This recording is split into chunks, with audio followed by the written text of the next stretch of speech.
Many years ago, there was a mighty bad year for witches.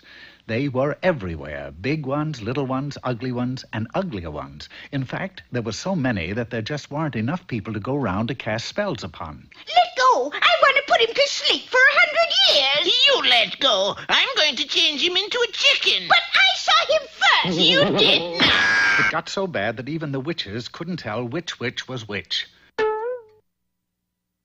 Then one day, as a little witch was searching the forest for a victim...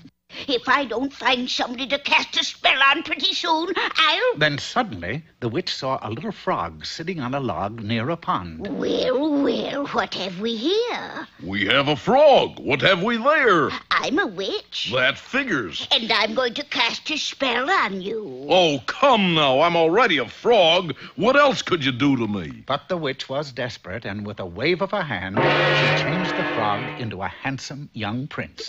Oh, boy, that felt good. Hey, what's the big idea? I don't want to be a handsome prince. I was happy as a frog. Well, I admit it isn't the kind of a spell we usually cast, but times are hard. Ta-ta, dearie.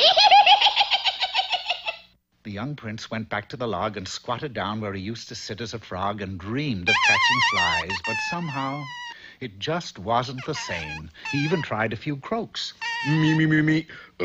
Chug-a-rump. Chug-a-rump. But it was no use. He knew that if he was ever to be happy again, he must find the witch and make her change him back into a frog. Well, it's like they say. You can take the frog out of the pond, but you can't take the pond out of the frog. So the young man set off in search of the witch, and after several hours of stumbling through the woods, he stumbled into a castle. This particular castle was owned by a king who had a very beautiful but unmarried daughter. Why don't you get a husband? They're all frogs or something these days. This young man who just walked through our wall doesn't look like a frog. Oh, are you a handsome young prince? No, I'm a handsome young frog. See? No. The boy is just a little mixed up. What he needs is a wife, say, like you. So, despite the young prince's protests, they were married. They were very happy and had everything except a home. But, dearest, do all brides have to live in a pond? They do if their husband is a frog. And where are those flies I asked you to catch me? But if I don't get a real house of my own pretty soon, I'll just die. The young frog prince finally gave in and built her a beautiful cottage.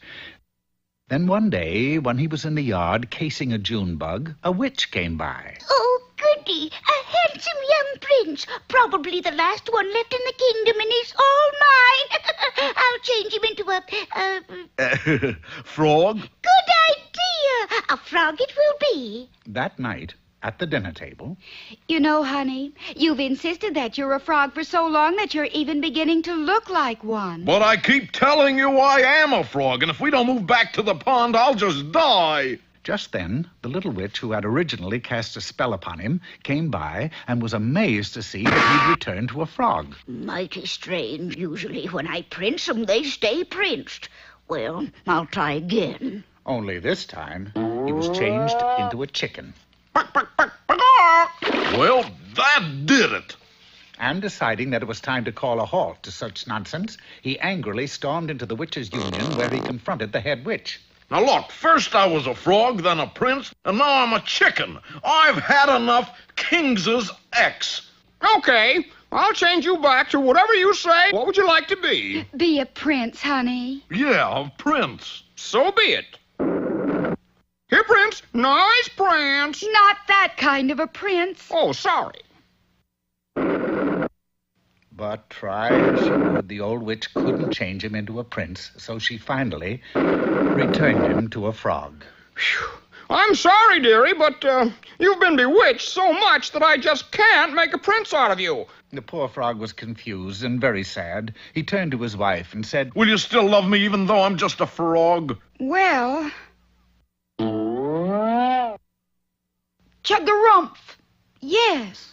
And with that, they both hopped back to the pond where they sat on a mossy rock and exclaimed, If we have to stay frogs for the rest of our lives, we'll just die. Of course, they didn't die, but you can rest assured that they croaked every night.